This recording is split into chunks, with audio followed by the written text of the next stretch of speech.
बाटलीच्या उहा गावामध्ये दुपारच्या सत्रामध्ये दोन बसच्या भीषण अपघात झाला होता आणि या दोघी बस जे आहेत ते महाराष्ट्रातल्या होत्या. मात्र या दोघी बसच्या अपघात झाल्यानंतर जवळपास 7 जणांना आपला जीव जो आहे तो गमवावा लागलेला आहे. तर मोठ्या प्रमाणावर ते रुग्ण जे आहेत ते देखील जखमी जे आहेत ते झालेले आहेत. यातील 12 रुग्ण जे आहेत त्यांना उपचार झाल्यानंतर त्यांना पाठवण्यात आलेले आहे. तर काही रुग्ण जे आहेत ते आता गुजरातच्या बारडोली, व्यारा आणि सुरत या ठिकाणी रुग्णालयात ठेवण्यात आलेलं आहे. तर जे मृत्युमुखी पडलेले आहेत ते भाजले गेल्यामुळे त्यांची ओळख जी आहे ती पटली जात नाही. त्यामुळे या जे मृत्युमुखी पडलेले यांचे डीएनए सॅम्पल जे आहे ते तपासणी केली जाणार आहे आणि त्यानंतर यांची ओळख जी आहे ती पटली जाणार आहे.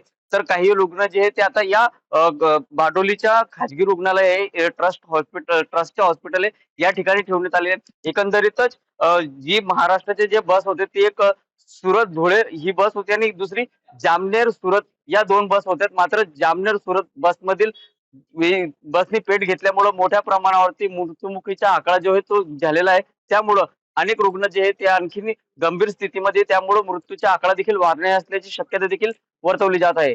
जितेंद्र वैशाली, टीव्ही 9 मराठी, बारडोली, गुजरात.